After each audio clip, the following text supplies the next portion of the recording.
Hey guys, this is Kawikuno, and today I am doing a review on the Legend of Korra season finale for season 1, book 1, which is called Air. And the two episodes are called, because this was an hour-long season finale, they were both called Skeletons in the Closet and The End Game. Now let's talk about this episode. Just watched it and just wanted to make a review, just because this episode was so good. I mean, I think this is probably the best two episodes of the series, really, so far. And it just so much happened in this episode, stuff that I kind of expected, stuff that blew my mind. So let's talk about this episode.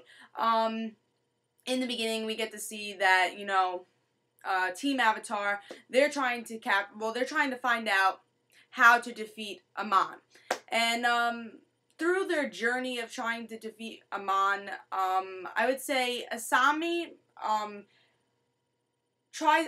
deals with her father issues, but Lin really doesn't deal with anything. He's just kind of there for support.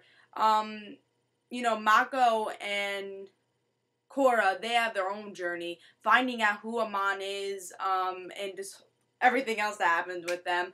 And then we have Zuko's grandson who helps them also. So definitely a lot of stuff happen. Let's first talk about, I think, the most important thing. Well, there's three most important things in this episode. But let's first talk about Amon's identity being revealed in this episode.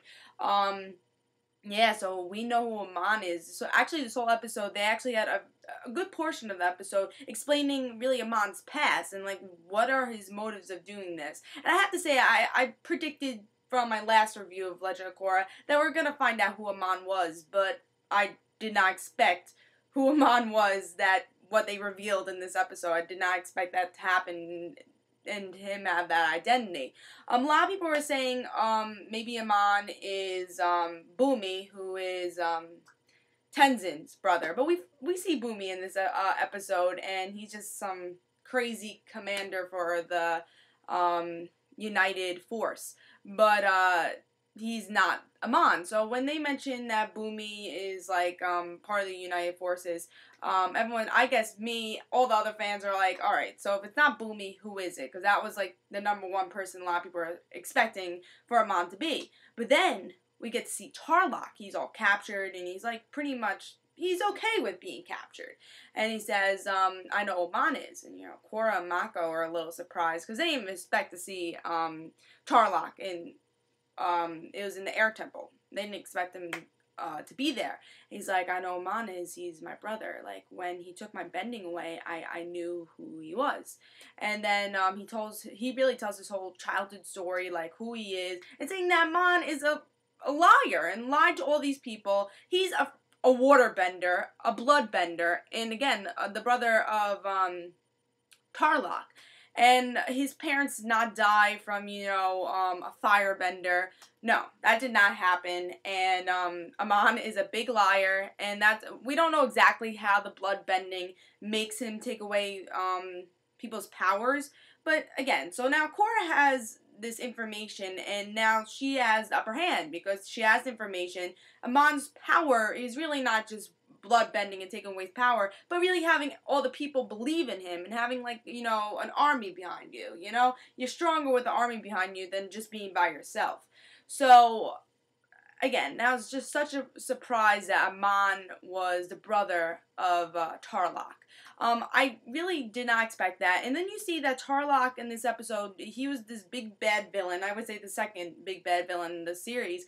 And then in this episode, you see really he's not. And then he kind of realizes, I guess, after his bending is taken away, he realizes, what am I doing with my life, and I want to help. And so, in the end, I'll get to the Tarlok, what happened in the end. But, so Tarlok was such a big player in this series, and I did not expect Tarlok to be connected to Amon, so that was crazy in this episode, and I don't think a lot of people expected that. I don't think this was on anybody's radar, that they would be related. I mean, yes, when Tarlok got his powers taken away, there was some connections, who are you, seeing that they kind of knew each other, but, I did not expect that, I have to say. Another big thing in this episode is that, now when Korra and Mako find out who Amon is, Korra says, yes, I have the upper hand. We're going to tell everybody. No one believes Korra because Amon tricks everybody and has this paint on his face showing that, oh yeah, I was attacked by firebenders. So no one believes her. They run away. Amon catches them, and Amon takes Korra's bending away, and she, of course, she's devastated from this. And then they're all running away. Mako still has his powers, and Amon is blood bending Mako to take away his powers also, because, you know, he wants to take everyone's powers away. So something clicks in Korra's mind when Mako is getting his powers taken away and getting blood bended, because he didn't get his powers taken away, but was going to. Something clicks in her mind and she starts to airbend. So that was the only power she had, was the airbending. And she finally gets the airbend. And with me, I was very happy to see that, because this book is called Air.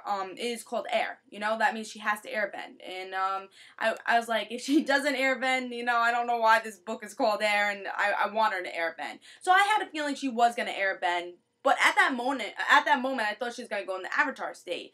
But that didn't happen. I'm like, alright, so she can airbend, but have all our other powers. So when they go back to kind of gather up, you know, Korra's parents are there, Tenzin's there with his family, Bolin, Asami, Mako, Lin, they're all there. And they're kind of giving support to Korra, because Korra lost all her other powers, you know, to waterbend, earthbend, and firebend. So she's really upset. Because, you know, Korra's been, you know, her whole life has been training to become the Avatar and, you know, take her mantle as the Avatar. And now that she wasn't the Avatar, she's like, oh, like, I'm worthless, you know? I don't know what to do. So she's kind of angry, and everyone does understand with that, because, you know, she has her powers taken away and her bending taken away. So they're upset about that. So she goes outside, and she's just kind of, like, think to herself. And then we get to see, like, a little hat on the screen. We all think it's Tenzin, but it's not. And it says, oh, Korra, you know, don't worry, you know. It's like, you know, Korra's just kind of shooing him away, shooing this person away, because Korra thinks it's Tenzin, you know, I want to be alone. But we see the upper half of this person's body. It is Aang, and Aang and every other Avatar there is. So Korra goes into her Avatar state. So now, finally, Korra goes into her Avatar state, and when she goes into her Avatar state, she gets all her powers again. And now, you know, there's so many possibilities with Korra and her powers. She's going to have new powers in the next book with her Avatar state, because this is just new possibilities. And now, in the end of this episode, we get to see that Korra gives Lin back her powers. That means she's an energy bender. And I was very happy to see that. And there's another, this is the third big thing. I think this whole adventure is really a big Mako and Korra dynamic. So we get to see their relationship, I guess, really blossom in this episode. And I love that. I'm a big Mako and Korra shipper. I love them. And, like, I do like Asami, but I felt like they were better friends than Mako and Asami. And when I did see them together, I'm like, you know, Korra and Mako deserve to be together. And I think Asami even realizes that in this episode also, you know. So, in this episode, Mako says, you know, after this whole entire thing, I want to say I love you. And then Korra's like, no, I can't do this right now. And this is when she thinks that she doesn't have her powers. So, after her Avatar state, when she does get her powers back, the first person she sees is Mako, and she's like, I love you too. And I just love that. I love that. That was probably one of my favorite scenes ever on Avatar, and I can't wait to see their relationship in the next book. I love that. If you're a Mako and Korra fan, you're gonna love that. I love that personally. And end of this episode, something that kind of sums up of how I felt about this episode is when Korra is giving Lin's powers back. Bolin's just like, you know, that's exactly how I was. You know, mouth open. Unbelievable, you know? This whole entire episode was just crazy. I did not expect any of this. But Lynn's reaction was funny, and it just sums up how I felt about this episode. It was so good. Again, Amon's identity being revealed. Korra going into the Avatar state, and then Mako and Korra being together. 3 best things in this episode. And also another great thing in this episode was the team up with Bolin, Asami, and Zuko's grandson. Love that. I thought that was, even though it wasn't like a big main portion of this episode. It was still a cool subplot, I guess, and seeing Asami and her father fight was another big part for me in this episode, because, you know, we realized that her father doesn't really care for Asami, because Asami's on the other side, you know, and he's so filled with hatred that he can't love Asami, and even Asami says that you don't love my mother. This is not for my mother. This is just for your revenge, and you're so filled with hatred you don't even have room to love. And you see that, you know, Asami's father is ready to kill Asami, saying, you know, you don't even deserve any of this. You know, you don't deserve whatever. And then Asami sees, yeah, you are the worst father in the world, because Bolin runs. He's hilarious, Bolin. I love him. So he runs into the to the battle, I would say, and he says, "You're the worst father ever." And that's another thing that kind of sums up. I love that Bolin just, like, sums up everything. So, yeah, he sums up that, you know, Asami's father is pretty much the worst father. And Asami says, yeah, you are the worst father. You know, you almost killed me. And there's a time where Asami could have killed our father, but she's like, no, I'm gonna go. You know, she's bigger than that. She's not gonna be her father. And you saw in her eyes, they both had this, like, twitching, like, concentration in their eyes, both at the same time. And Asami's like, I stop. You know, I'm going. I'm not gonna be my father. I'm my own person. So, I think in the next book, we're also going to see maybe Asami still a little jealous of, Korra and Mako. But I think Asami is going to be a big part of this, this team. And I think she's going to become her own character without, you know, being in a relationship with Mako. So yeah, this episode was crazy. I loved it personally. Tell me in the comments below what you thought. Was it everything you expected?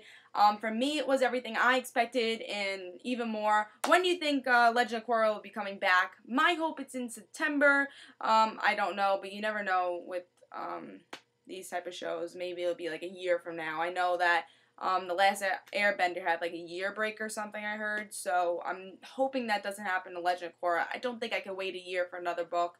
But I'm totally excited for new episodes to come. This new book coming up. Hopefully it's the end of the summer. That's my guess. That would be the best time to have it. But hopefully more news comes out as weeks go on after this episode. So definitely love this episode. Tell me in the comments below what you thought about this episode. Again, I thought this was one of the best episodes of this series, and definitely the best episode of this series, and just everything I expected, you know, airbending from Korra, Mako and Korra, Korra's avatar state, and you know, Asami and her father, you know, Amon being revealed. So many great things happen in this episode, just for a lot of characters, and hopefully we get to see Zuko's grandson more. I think I would love to see him part of that avatar team. Love to see that. I love this character. Love that he was played by Zuko's voice. That was awesome. I didn't mention that in my last review because I kind of want to mention in this one since he was a bigger player in this episode. So definitely watch this episode if you haven't watched it yet. Watch it 10 times while you wait for the next season. And this is Comic Uno. Hope you guys enjoyed. Remember, tell me in the comments below what you thought of this episode. And don't forget to follow me on Twitter for Comic Uno and Rand Situation News. And I have 2 Twitters for Rand Situation and 1 for Comic Uno. So hope you guys enjoyed. Again, tell me in the comments below what you guys thought. See ya.